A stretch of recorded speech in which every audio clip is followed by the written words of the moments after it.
If I told you that something you consume every single day is quietly blocking your arteries, thickening your blood, and stealing oxygen from your legs, would you believe me? I'm Dr. Ethan Scott, vascular specialist with over 15 years of clinical experience, and what I'm about to reveal will fundamentally change how you think about circulation. In my practice, I've treated over 4,000 patients with serious vascular problems, and in 92% of cases, the root cause wasn't genetics, wasn't age, it was a hidden poison they were consuming multiple times a day without even realizing it. This poison doesn't come with warning labels. It's socially acceptable, it's in your kitchen right now, and it's slowly destroying your circulation from the inside out. The worst part? Most people think they're making healthy choices when they're actually accelerating vascular damage. What I'm going to show you today could be the difference between keeping your independence or facing serious circulation complications within the next 5 years. This isn't speculation. This is pattern recognition from thousands of real cases, and the science is absolutely clear. Let me tell you about Margaret, 63 years old, retired elementary school teacher from Ohio. Margaret was the type who did everything by the book. She walked her golden retriever every morning, tended her vegetable garden, never missed her annual checkup. When she came to my office complaining about cold feet and cramping calves, she couldn't understand what was wrong. She told me, with genuine confusion in her voice, "Dr. Scott, I eat healthy, I exercise, I don't smoke, I even take my vitamins every day. Why are my legs getting worse?" So I asked her to walk me through a typical day of eating. She started listing off what sounded like a perfectly reasonable diet: lean chicken, salads, whole grain bread, and then she said something that made my heart sink. "And of course, I always have my orange juice in the morning, my lemonade with lunch, and my sweet tea in the afternoon. Gotta stay hydrated, right?" Sounds logical, doesn't it? It even seems responsible. Most Americans grow up thinking fruit juice is healthy, that sweet drinks are just part of normal eating, that as long as you're drinking fluids, you're taking care of yourself. But here's what Margaret didn't know, and what almost no one explains clearly. Every single time you consume concentrated sugar, especially in liquid form, your blood chemistry changes dramatically within 30 to 45 minutes. The sugar molecules attach to red blood cells in a process called glycation, making them sticky and less flexible. Your blood becomes more viscous, like honey instead of water, and when blood thickens, circulation slows down. The small vessels in your legs, the ones that are already working against gravity to push blood back up to your heart, they start to struggle. Over months and years, this daily pattern of sugar spikes creates chronic inflammation in the arterial walls, leading to plaque buildup, reduced oxygen delivery, and progressive vascular damage. We ran a Doppler ultrasound on Margaret's legs. The results showed significantly reduced blood flow in both lower extremities, early signs of peripheral artery disease, and elevated inflammatory markers consistent with long-term vascular stress. When I showed her the images and explained the connection between her daily sugar intake and her circulation problems, she broke down. "I thought I was doing the right thing," she said, tears in her eyes. "I've been drinking juice every morning for 40 years. My mother did it. I thought it was healthy." Now she walks with more difficulty. Her gardening time is limited. The independence she treasured is slowly slipping away. And here's the devastating truth. Margaret isn't alone. Millions of Americans over 50 are making the exact same mistake right now, consuming what I call circulation poison, and they have no idea it's happening. That's just the first problem. But there are 4 more mistakes that are making everything exponentially worse. The first mistake is consuming processed sugar throughout the day without understanding its immediate impact on blood viscosity. I know what you're thinking. Everyone talks about sugar being bad, but let me explain exactly what happens in your circulatory system that almost no one discusses. When you drink a glass of orange juice, a can of soda, or a sweetened coffee, you're ingesting between 25 to 40 grams of sugar in liquid form. Within 15 to 20 minutes, that sugar floods into your bloodstream faster than your body can process it. Your pancreas releases a surge of insulin to deal with the glucose spike. But here's the critical part that affects circulation. The excess glucose molecules in your blood start binding to proteins and fats in a process called glycation. These glycated compounds make your red blood cells rigid and sticky. Imagine trying to push honey through a garden hose instead of water. That's what's happening in your vessels. Your heart has to work harder. The pressure in your arteries increases, and the tiny capillaries in your legs, feet, and hands, the ones that are already the most vulnerable to poor circulation, they start getting less oxygen. This doesn't just happen once. This is happening multiple times every single day for most Americans. Morning juice, mid-morning coffee with sugar, soda with lunch, sweet tea in the afternoon, dessert after dinner. Each spike is another assault on your vascular system, and the damage is cumulative and progressive. I had a patient, Robert, 58, who came in with severe leg pain and discoloration in his toes. When we reviewed his diet, he was consuming an average of 120 grams of added sugar daily, almost all of it in liquid form. He genuinely believed he was hydrating himself. Within 3 months of eliminating liquid sugars and switching to water and unsweetened beverages, his circulation markers improved by 43%. His pain decreased, the discoloration began to reverse. But here's the catch. Even if you fix the sugar problem, there's another hidden poison that's just as destructive. The second mistake, and this one surprises almost everyone, is consuming excessive sodium from processed and restaurant foods without realizing how it directly destroys circulation. Americans consume an average of 3,400 milligrams of sodium per day. The recommended maximum is 2,300 milligrams. But for optimal vascular health, especially if you're over 50, you should be closer to 1,500 milligrams. Why does this matter so much for circulation? Because sodium causes your body to retain water. When you retain water, your blood volume increases. Increased blood volume means higher blood pressure. Higher blood pressure damages the delicate endothelial lining of your arteries, creating rough spots where cholesterol and inflammatory cells can accumulate. This is how plaque forms. But there's another mechanism most people don't know about. Excess sodium also makes your blood vessels less responsive to nitric oxide, the molecule that tells your arteries to relax and dilate. When your vessels can't dilate properly, blood flow is restricted, especially to your extremities. Your legs get less oxygen. Your feet feel cold. You get cramping and fatigue because the muscles aren't getting the nutrients they need. And here's the insidious part. Most of the sodium you're consuming isn't from the salt shaker. It's hidden in processed foods. One serving of canned soup can have 1,200 milligrams. A fast food burger can have 1,500 milligrams. A deli sandwich can have 2,000 milligrams. You could be consuming a week's worth of sodium in a single meal without even tasting excess salt. I treated a woman named Patricia, 61, who had such severe leg swelling and pain that she could barely walk to her mailbox. She insisted she didn't eat much salt, but when we did a food diary, we discovered she was eating frozen dinners, deli meat sandwiches, and canned vegetables almost every day. Her sodium intake was averaging 4,000 milligrams daily. We worked together to replace processed foods with fresh ingredients, and within 6 weeks, her swelling reduced by 60%, her blood pressure dropped, and her leg pain improved dramatically. But even correcting sugar and sodium won't save you if you're making the third mistake. The third mistake is chronic dehydration, and this is where things get truly dangerous for your circulation. Most Americans over 50 are walking around in a state of mild to moderate dehydration without even knowing it. As we age, our sense of thirst diminishes. By the time you feel thirsty, you're already dehydrated. And here's the critical connection to circulation that almost no one explains. When you're dehydrated, your blood volume decreases. Less blood volume means thicker, more concentrated blood. Thicker blood moves slower through your vessels. Slower blood flow means less oxygen delivery to your tissues, especially your legs and feet, which are furthest from your heart and already fighting gravity. But it gets worse. Dehydration also reduces your body's ability to regulate blood pressure.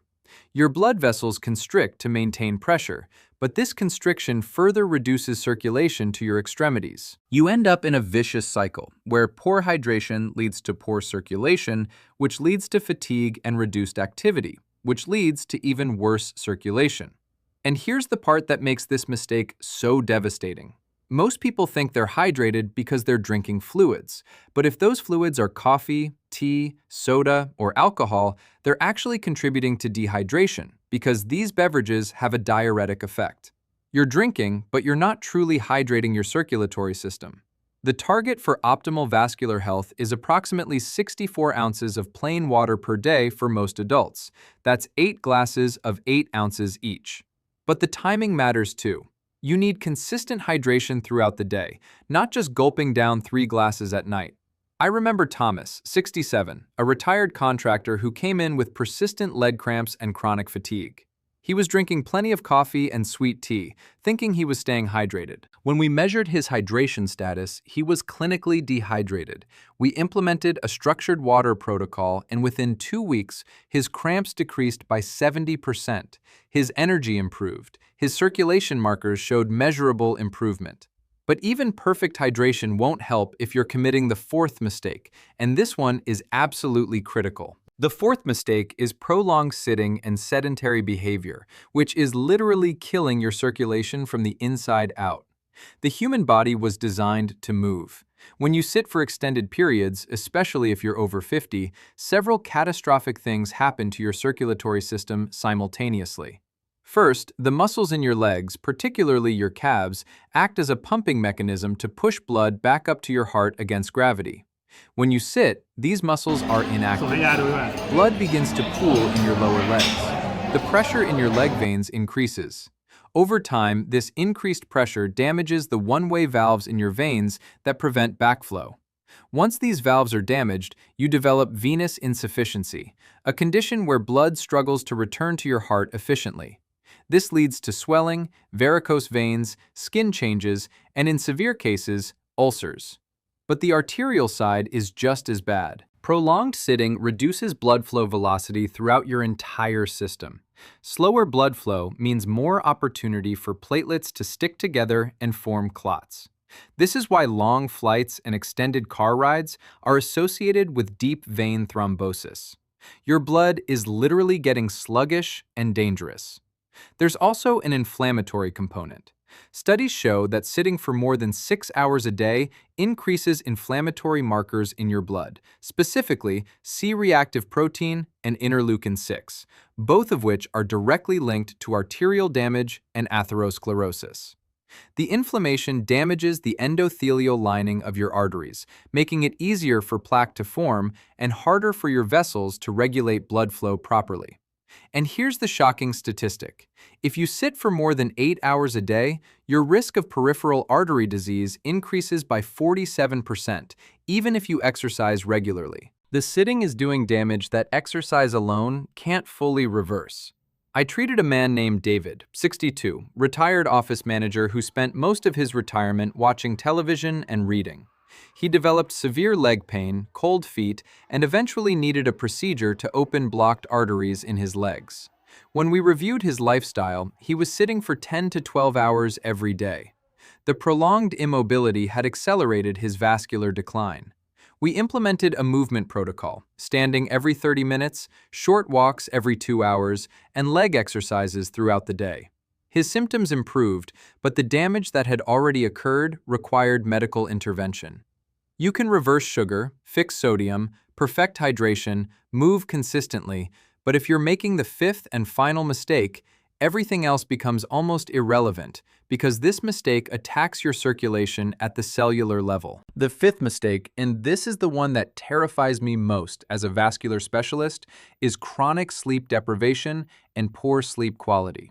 Most Americans over 50 are getting less than 7 hours of sleep per night, and the quality of that sleep is often poor due to sleep apnea, restless leg syndrome, or frequent waking. Here's what almost no one tells you about the connection between sleep and circulation. During deep sleep, your body performs critical vascular maintenance. Your blood pressure drops by 10 to 20%, giving your arterial walls a chance to recover from the stress of the day. Your body produces growth hormone and other repair molecules that heal damaged endothelial cells. Your inflammatory markers decrease. Your blood becomes less viscous. This is when your circulatory system gets to reset and repair itself. But when you don't get enough deep sleep, None of this happens properly. Your blood pressure remains elevated even at night, creating chronic stress on your arterial walls. Your body doesn't produce enough repair molecules. Your inflammatory markers stay high.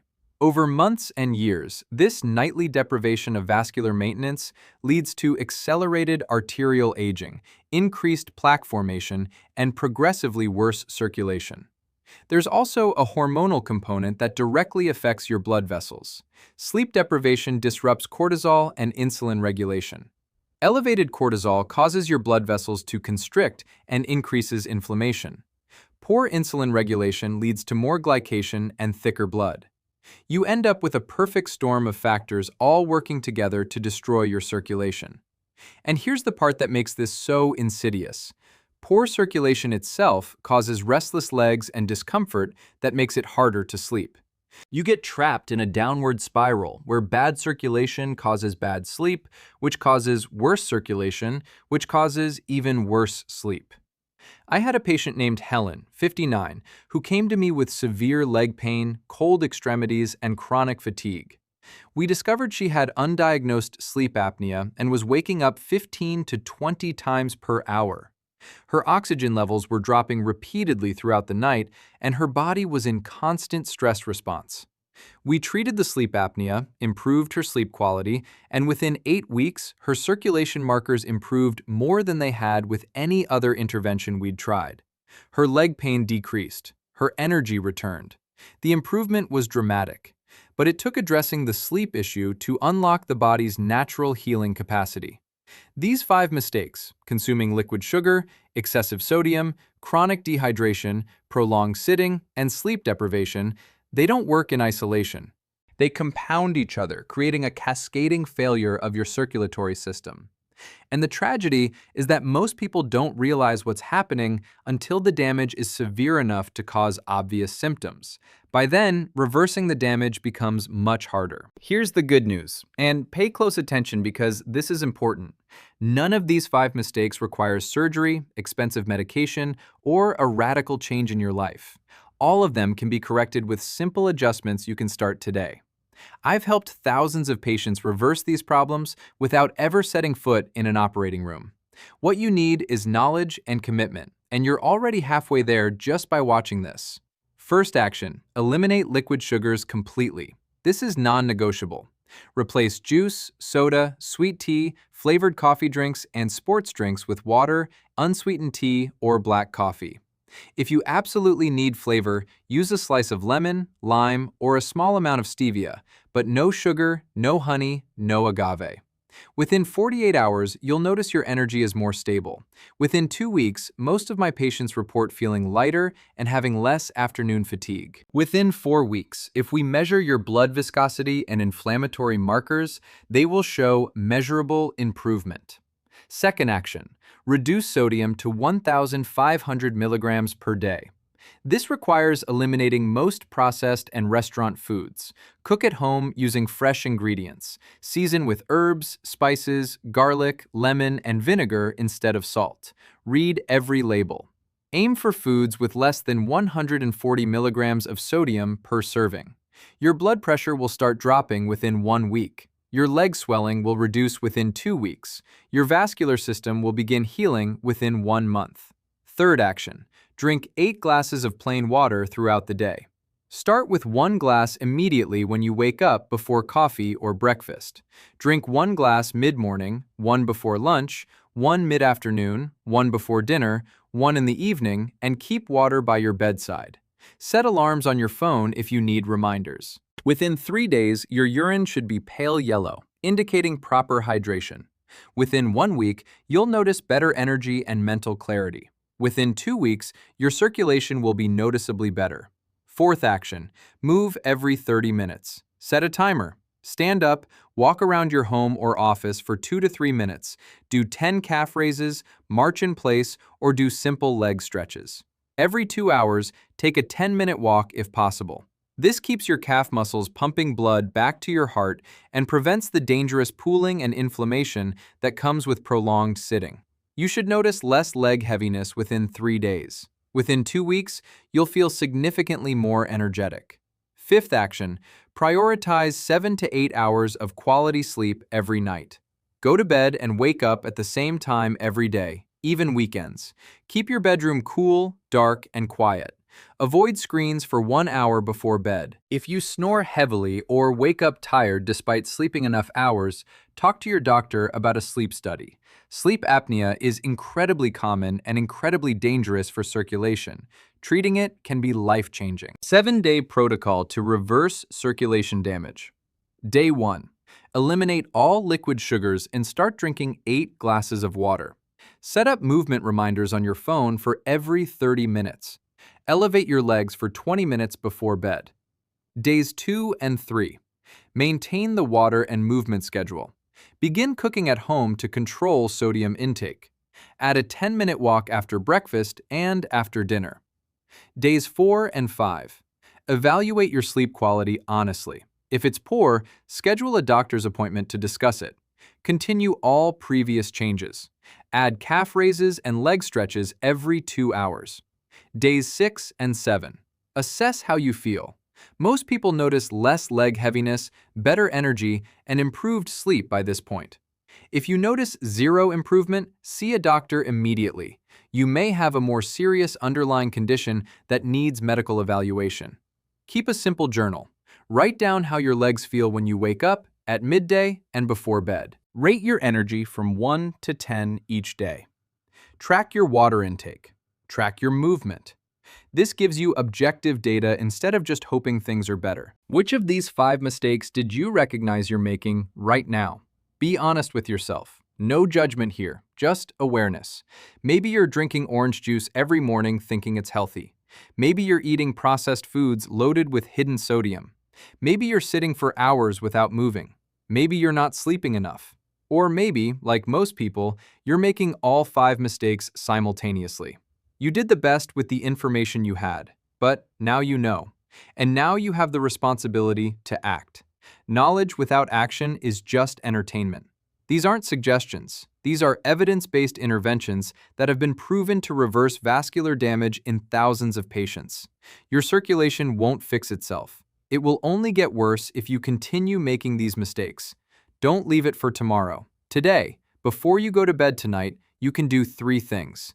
Throw out the sugary drinks in your fridge. Set a movement alarm on your phone. Drink 1 extra glass of water right now. These are small actions that signal to yourself that you're serious about change. Share this with someone you love. Your spouse who drinks soda every day. Your sibling who sits at a desk all day. Your friend who's always complaining about tired, heavy legs. You might save someone from a problem that hasn't even started yet, or catch someone's decline before it becomes irreversible.